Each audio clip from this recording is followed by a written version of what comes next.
Hey, hello. So welcome. This is my presentation for my CFD class, but this is really a video that's going to be for anyone to watch and kind of get an idea of like what CFD is, and if you're really interested in what this topic is. So, hi, my name is Matthew Flores. I'm a student here at Lamar University up in Beaumont, Texas, and over the summer I was very fortunate and I was able to participate in something called the McNair program, which is a undergraduate research program federally funded for minority students or people who are underrepresented in their specific fields. So for this, like I said, I'm a mechanical engineering major, so I wanted to do my research over hypersonic flight. Flight is something that's always been very interesting to me, and I've always been fairly passionate about it. And this was a great opportunity for me to kind of dip my toes in the water and get used to like what I need to do in order to make this my job and make this my career. So, with that being said, I hope this video is nice and easy for everyone to kind of get into. It will be in PowerPoint format. If anyone has any questions, feel free to leave them in the comments down below. But here we go. So, once again, this is a CFD Final project. This is an analysis of 2D airfoils at hypersonic speeds. So, what exactly is a hypersonic speed? Why am I doing this? What's going on here, right?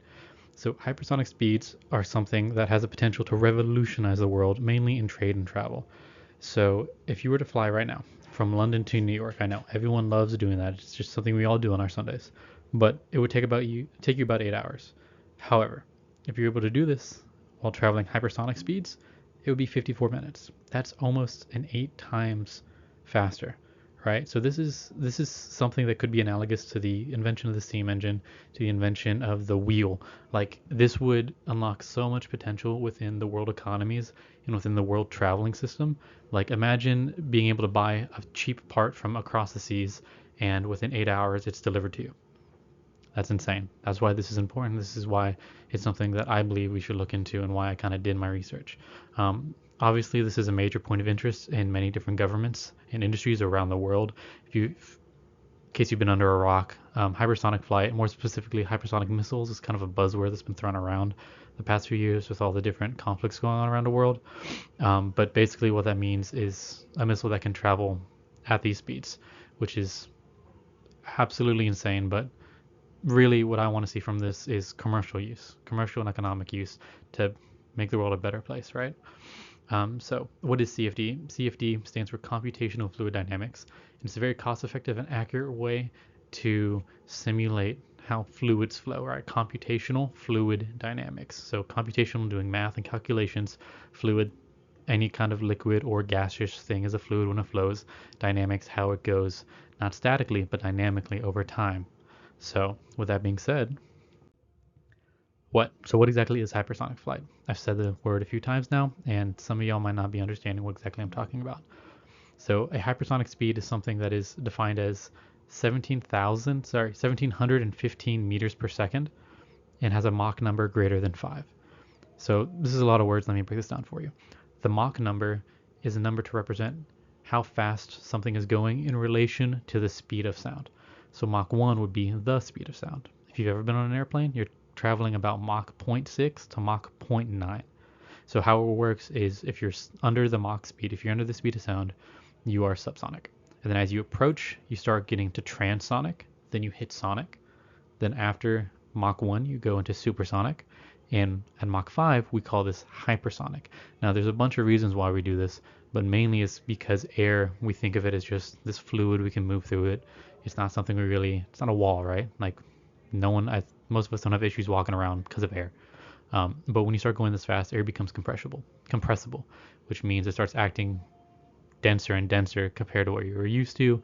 It starts to heat up. The different molecules within it start to vibrate more and more, and it's a whole slew of issues, which is why this isn't something that we've done yet as a society.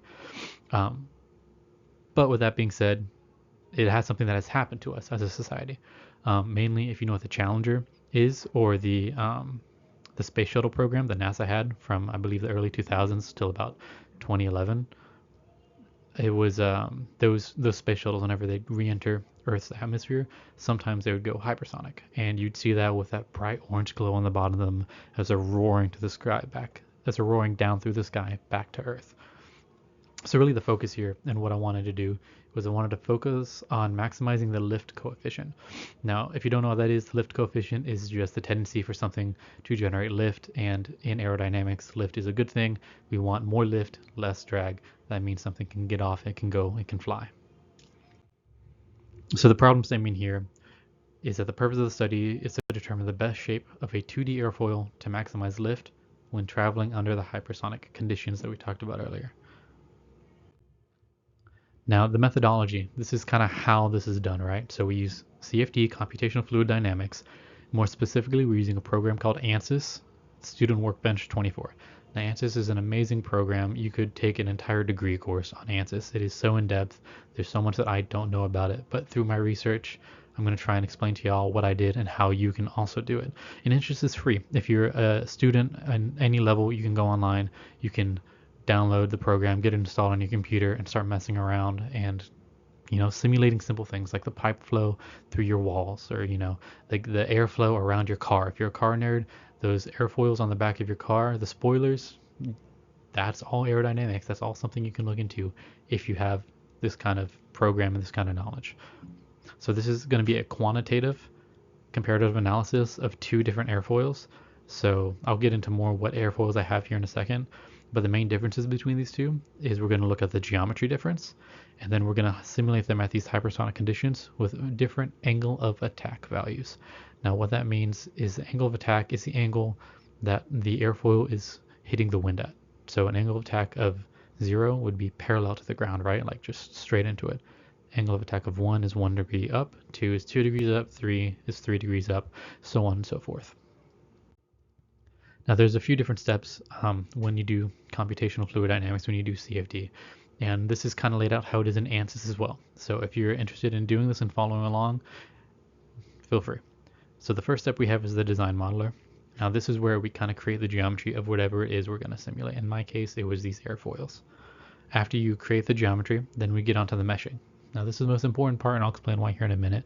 But meshing is basically where we create the web of data that the computer is going to simulate, right? So you'll see it here in a second when I show you all the screen, but imagine you have this rectangular box in front of you, right? Everything inside this box is what you're simulating, but that's just one big, what is called a node, or one big cell. Now divide this into 4. Now you have 4 cells, but they're still pretty big. So keep on dividing and dividing until you get millions or hundreds of thousands or whatever number you need of very, very, very small cells. This makes a really fine mesh, and the more of these data points, the more accurate our simulation will be. Now keep in mind, on ANSYS 24 student version, there is a limit. So if you try and do some complex 3D rendering, you will run to an issue where you'll get the mesh just fine, but when you go to the solution, it'll say you have to upgrade to the enterprise or the premium version in order to do that kind of thing, which is fair. I get it, but still a little annoying if you're trying to really get into some college level or some higher level things. Next up, we have the setup, which is where you kind of tell your computer in the program how many different CPUs, cores you want to use and all that. And it's pretty simple. It's a really short step, honestly. But after that, that's what leads into the solution step.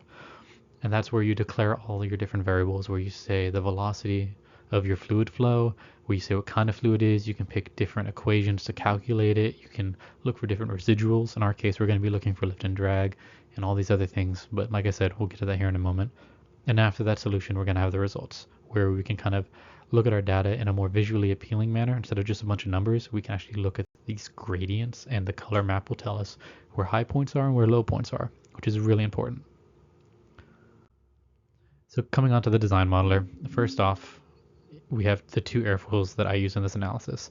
And on the top here is what I like to call airfoil A. This one is nearly symmetrical and is something that you would probably see for low speed flight, so subsonic flight, right? And then underneath that we have airfoil SC1010.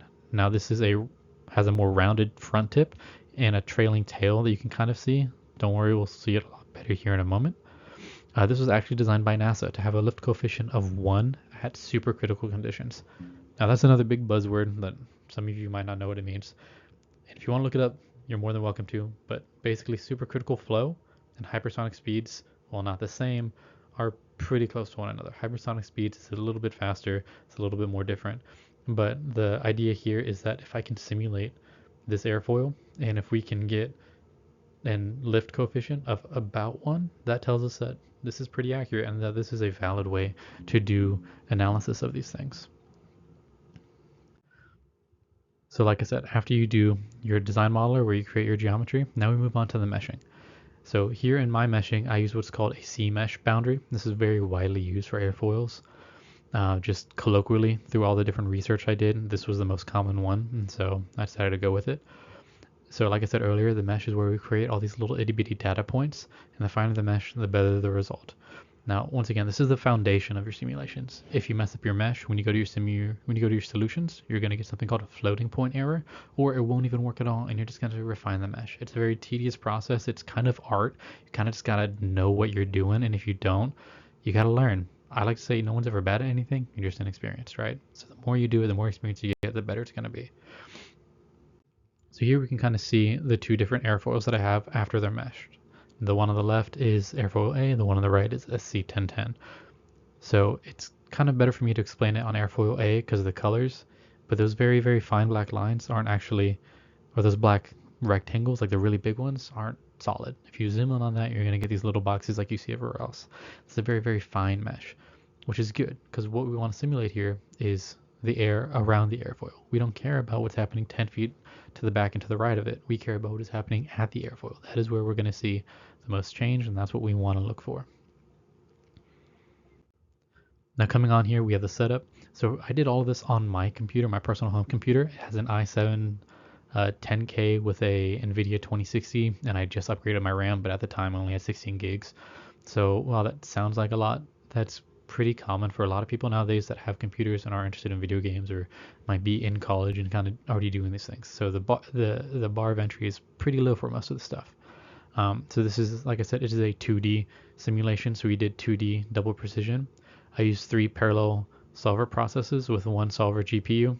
This was all done in Fluent. 2D, time was steady, velocity was absolute, and it was a pressure-based formulation. Moving on some more, whenever we get into there, we like to go ahead and set up our inlet velocity, which is 1715 meters per second, as we stated earlier, because that is what Mach 5 is. And a little bit farther down, we made our fluid type air because we're simulating air. We want to fly here, we don't want to swim. If we tried doing this under the water, it would be such a big mess. I can't even imagine. Moving on a little bit more, here's some more table values. You can stop and look at these and copy them over if you like. But the main thing to note here is the residuals. We are looking for the drag and the lift coefficients. Now, while I do say drag and lift, this research focuses on the lift because in an actual airplane, the airfoils or the wings create the majority of the lift while the entire body creates the majority of the drag. So if you look at something like the B-2 stealth bomber, that is what is like a singular wing design, so it has very little drag. But in a more commercial airplane, like an Airbus or like the Concorde, which was a jet that would go supersonic back in the 90s for commercial use, that one is more of a general design. So really, if these wings can produce a lot more lift than drag, then it's something we can kind of look forward to going forward. So here are the results, right? So I have my pressure contours. On the right, we have airfoil A. On the left is airfoil SC1010. On the top is angle of attack of 0. On the bottom is an angle of attack of 2. Now something to note here is that the red values, or the red colors that you see, is a high pressure value, while the blue is a low pressure value. And if you look really closely at the top of both airfoil A's, there's a very, very low pressure point, and at the very front there's a high, high pressure point. Now, this is what is called a stagnation point. This is where all the pressure kind of builds up. It's like if you were to put your fist outside of a car while it's driving, you'll feel that force kind of build up on that surface. That's what a stagnation point is, and that is what we see here. Because this is a symmetrical airfoil, when the air is hitting, it's being concentrated on one singular point, and it's not being dispersed evenly. Whereas if you look at airfoil SC1010, it is a lot darker red all underneath there with a little bit of blue on the top. That is a much more focused pressure point, which will lead, as we'll see here in a moment, to a better lift coefficient. Here's the velocity vectors. Now this just kind of shows us where the flow is going. Once again, you can see the red is a high value and the blue is a low value. And something to note here is that this is the inverse of the pressure, right? Because like I said, on the stagnation points on your pressure, that's where all the air is stopping. So if the air is stopping there and building up, you got a very low velocity value. Same thing you can see here is that Airfoil SC1010 has a lot lower velocity on the bottom while higher velocity on the top. And if you kind of think about it, if you were to stick your hand once again outside a car window while you're driving, you can kind of feel that. If you start angling your hand, you'll kind of feel that lift start to pull up, and that's what you're doing basically. You're simulating a wing with your hand, which is pretty cool, I like to think. So here is what we really are looking for, is the lift and drag coefficients. So purple, here's the lift. The cyan color is more of the drag coefficient. And the larger the gap between these two means it is more efficient, higher lift versus drag. But like I said, we're really going to focus on the lift. So let's get into that. So here is Airfoil A versus Airfoil SC1010 at an angle of attack of 0. So if you look at those two purple values all the way across, Airfoil SC1010 has a much higher value between not just it and Airfoil A, but between its lift and drag coefficients. And this does continue when we change the angle of attack to a value of 2. Once again, you can see it almost reaches 1.0 there. Actually, it goes above 1.0 for a little bit, whereas on the Airfoil A, it stays about 0.6-ish. So if we move on and we tabulate this data, we can get some interesting results here, right?